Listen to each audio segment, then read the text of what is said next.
नमस्कार दोस्तों, स्वागत है एक बार फिर से आप सभी का आपके अपने YouTube प्लेटफॉर्म यूपी संगम बाय एमडी क्लासेस पर। बहुत बहुत स्वागत है दोस्तों इस सेशन में हम बात करने वाले हैं यूपी लेखपाल भर्ती को लेकर कुछ प्रमुख बिंदुओं पर, कुछ महत्वपूर्ण बिंदुओं पर।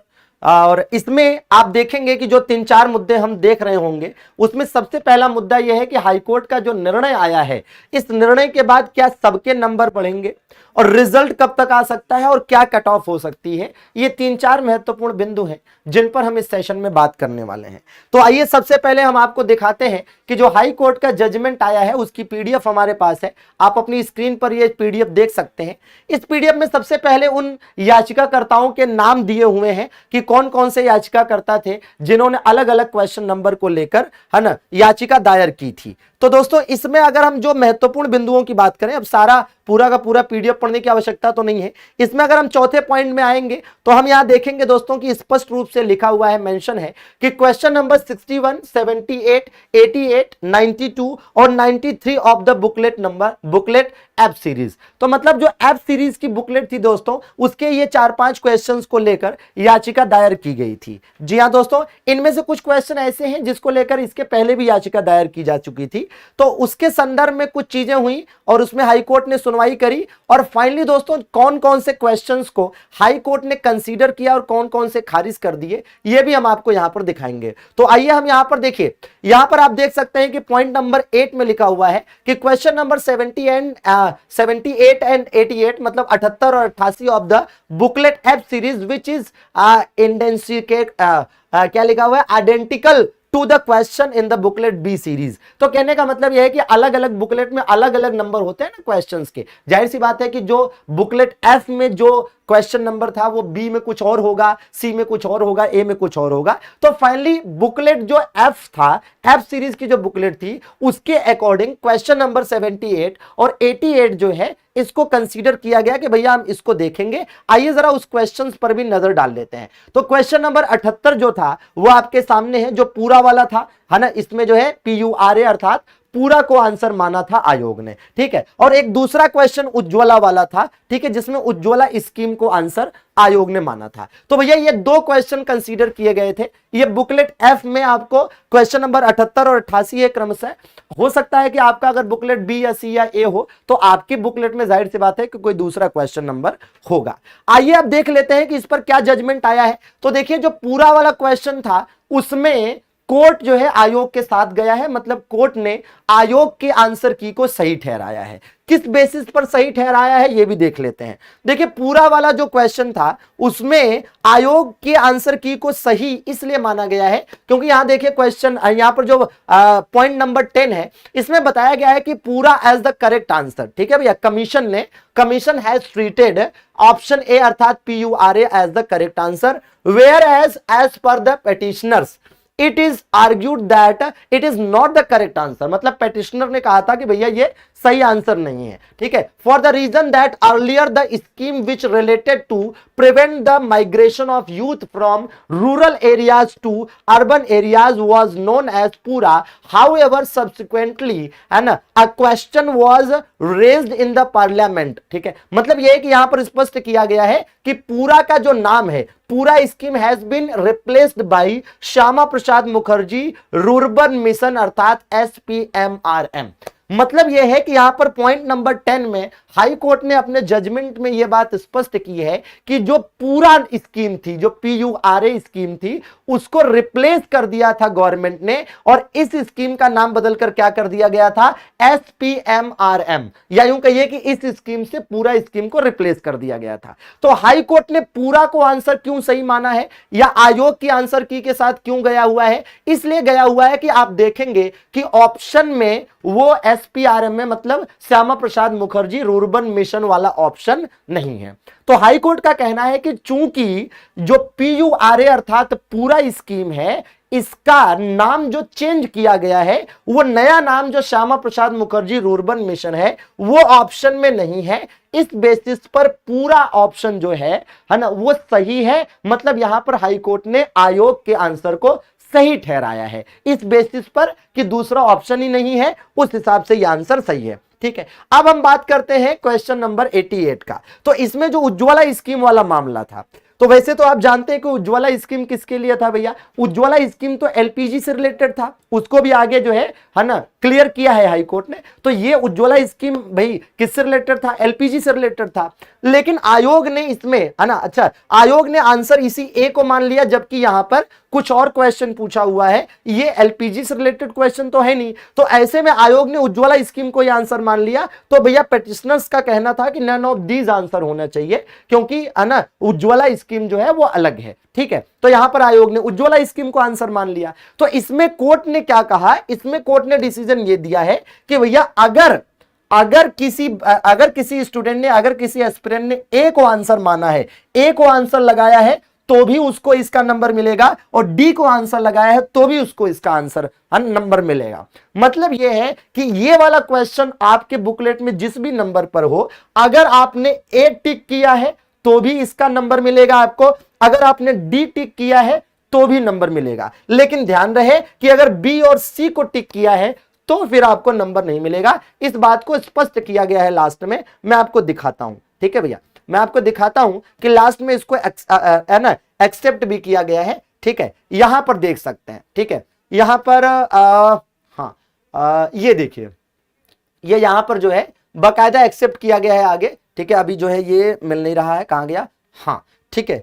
तो यहां पर आप देखेंगे, यहां पर लिखा हुआ है कि भैया विद द एफर्ट्स, जो भी लिखा हुआ है, the petition is partially allowed, a direction is issued to the respondents, ठीक है, जो भी है। ये आगे देखिए लिखा है कि who have opted for either option D, यहां लिखा है exactly who have opted for either option D और option A in question number 88 in booklet F series and it's equivalent in all other series, उनको क्या होंगे, number मिलेंगे, ठीक है भैया। तो वो चीज यहां एक्सेप्ट की है भैया, एक्सेप्ट किया गया है कि या तो आंसर ए लगाया हो या तो डी लगाया हो तो उसको इसका नंबर मिलेगा, है ना, बाकियों को इसका कोई नंबर नहीं मिलेगा। मतलब यह है कि अगर आपने बी या सी लगाया है इसमें, है ना, बुकलेट एफ के अनुसार, तो आपके नंबर कट जाएंगे। अब देखिए वापस बात करते हैं कि ये तो हो गई जजमेंट की बात। इसका मतलब यह है कि कुल मिलाकर फायदा एक क्वेश्चन का होने वाला है केवल उनको जिन्होंने, है ना, उज्ज्वला स्कीम में ए या डी आंसर लगाया था। मतलब उज्ज्वला स्कीम या फिर नन ऑफ दीज वाला आंसर अगर आपने टिक किया है तो आपका एक क्वेश्चन ये वाला सही हो जाएगा, दोनों में से जो भी किया है। अगर बी या सी लगाया है तो कोई फायदा नहीं होगा, मतलब बहुत ज्यादा फर्क नहीं पड़ने वाला है। लेकिन फिर भी चूंकि ये जजमेंट हाई कोर्ट का अभी आया है, तो अब हाई कोर्ट के जजमेंट के बाद का मामला क्या है कि क्या सबके बढ़ेंगे नंबर, तो इस सवाल का जवाब है कि नहीं, सबके नंबर नहीं बढ़ेंगे। ये पहले सवाल का जवाब हो गया कि भैया सबके नंबर नहीं बढ़ने जा रहे हैं, केवल उन्हीं के नंबर बढ़ने जा रहे हैं जिन्होंने ए या डी को आंसर लगाया है। और वैसे भी उन्होंने ए या डी को आंसर लगाया होगा तो जिनका ए था तो उसको ऑलरेडी, है ना, कंसीडर किया ही था आयोग ने, ए को आंसर माना था तो उनको ऑलरेडी उसका फायदा मिला था। लेकिन डी वालों को भी अब एक नंबर, मतलब एक क्वेश्चन का फायदा हो जाएगा, ठीक है। अच्छा, एक तो बात ये हो गई। तो इसका मतलब यह है कि बहुत ज्यादा इस जजमेंट से कट ऑफ पर बहुत ज्यादा फर्क पड़ने वाला नहीं है। अगली बात क्या है, पूरी बात समझिएगा। इस दिन आएगा रिजल्ट, तो भैया किस दिन आएगा रिजल्ट, तो चूंकि अब जजमेंट आ गया है तो पूरा का पूरा जो भी है उसका रिवैल्यूएशन होगा, तो इसमें एक प्रोसेस तो जाएगा। तो ये एक अनुमान है कि लगभग महीने भर का समय तो लगेगा। मतलब आज जब ये वीडियो आप देख रहे हैं तो ये 19 तारीख है, तो आप ये मान के चलिए कि आप 15 मार्च के बाद ही इसका रिजल्ट देखने को पाएंगे। तो कुल मिलाकर 15 मार्च के बाद किसी भी दिन आपको लेखपाल का रिजल्ट देखने को मिल सकता है। अब सबसे प्रमुख बात क्या है, कट ऑफ, ठीक है भैया, सबसे प्रमुख बात कट ऑफ है। बाकी चीजों की तो बात हो गई कि भैया 8085 पद थे, 31 जुलाई 2022 को पेपर हुआ था, और अब रिजल्ट कब तक आएगा तो हमने बता दिया कि भैया 15 मार्च के बाद किसी भी दिन आपको रिजल्ट देखने को मिलेगा। अच्छा, यहां पर एक चीज और है कि जो धांधली वगैरह वाला मामला सामने आया था, एसटीएफ ने कई सारे संदिग्धों को, सैकड़ों संदिग्ध के बारे में भी बताया था। अब वो जांच प्रक्रिया में क्या कुछ हुआ, क्या कैसे नहीं हुआ, उस संदर्भ में मुद्दा तो है ही एक, लेकिन यह है कि अगर हम कट ऑफ पर जाएं तो कट ऑफ पर ये सब चीजें बहुत फर्क डालेंगी, ठीक है, क्योंकि जो एसटीएफ ने संदिग्धों के बारे में बताया था वो संख्या कोई छोटी मोटी नहीं थी, आप जानते हैं। अगर वास्तव में उनमें से कुछ भी, उसके कुछ परसेंट भी उसमें शामिल हुए तो फिर है ना कट ऑफ जो है बूम मारेगा। अब अगर फेयर कट ऑफ की बात करें, मैं यहां पर जो आपको कट ऑफ बताने जा रहा हूं ये फेयर कट ऑफ है। अगर फेयर तरीके से ये सारा कुछ रहा तो आपका जो कट ऑफ है दोस्तों, ये जो लिखा हुआ है इसके आसपास ही रहने की उम्मीद है। मैं फिर कह रहा हूं ये उम्मीद है, ये हमारा एक एक्सपेक्टेशन है दोस्तों, ठीक है, कि एक्सपेक्टेड कट ऑफ क्या रहेगा, जनरल का 74 से 76, ठीक है, ओबीसी का 72 से 74, ठीक है, एससी का 71 से 73, एसटी का 69 से 72, ठीक है, और इसी प्रकार से फीमेल का, अच्छा फीमेल का थोड़ा सा ज्यादा हो गया। यहां पर एक चीज का थोड़ा सा करेक्शन करिएगा कि भैया ये वाला जो है ये फीमेल का यहां होना चाहिए, इसमें थोड़ा सा सुधार करेंगे कि इतना नहीं जाएगा। ये वाला देखिएगा, एसटी का जो होगा ये दोस्तों होगा 69 से, है ना, ये होगा आपका हाँ 69 से कितने तक, 69 से 72 तक हो सकता है। एसटी का जो है ये 67 से 69 तक हो सकता है भैया, है ना। फीमेल का जो है वो 71 से 73 के आसपास रहने की उम्मीद है, ठीक है। तो ये हम अपनी तरफ से एक उम्मीद बता रहे हैं, एक आशा बता रहे हैं कि हाँ भैया इतना तक जा सकता है। लेकिन फिर मैं कहूंगा कि अगर फेयर तरीके से हो रहा है तो, अगर अनफेयर हुआ कुछ भी, जैसा कि संदिग्ध पकड़े गए थे और वो संदिग्ध भी इसमें शामिल रहे, ठीक है, तो फिर बवाल है, ठीक है। मतलब ये है कि फिर कट ऑफ बूम मारेगा। जी हाँ दोस्तों, अच्छा अब एक चीज आप समझिएगा कि भैया आयोग आप देख रहे हैं इधर भी थोड़ा ठीक ठाक तरीके से काम कर रहा है, कई सारे रिजल्ट भी उसने दिए हैं और इसके अलावा कई सारे और भी प्रक्रियाएं चल रही हैं तेजी से। तो यहां हम मान के चल सकते हैं कि आने वाले समय में जो काम है आयोग का, उसमें वो अपनी तेजी लाएगा और आयोग से रिक्वेस्ट भी है कि कृपया तेजी लाएं, ठीक है, क्योंकि बेरोजगार युवा कब तक झेलेगा भैया, ये भी ठीक नहीं है। फिलहाल दोस्तों आशाएं बनाकर रखनी है, आने वाले समय में आपको वीडियो री एग्जाम की डेट भी देखने को मिल सकती है।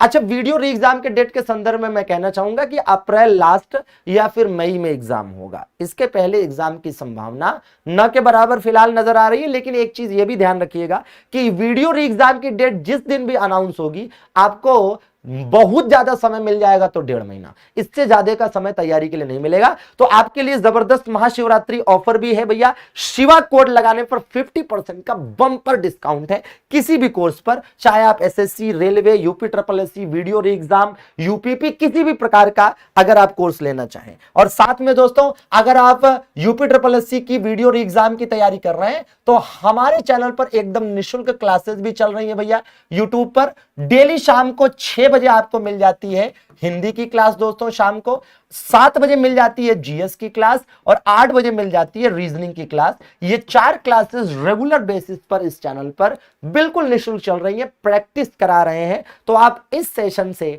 जरूर जुड़ा करिए डेली दोस्तों। बाकी एकदम अगर आप चैनल पर नए हैं तो चैनल को सब्सक्राइब जरूर कर लीजिएगा, दोस्तों के बीच शेयर भी कर दीजिएगा, बेल आइकन का बटन भी दबा लीजिएगा। हम आपको इसी प्रकार से और जानकारियां उपलब्ध कराते रहेंगे। अंत तक सेशन को देखने के लिए बहुत बहुत शुक्रिया, धन्यवाद, थैंक यू वेरी मच।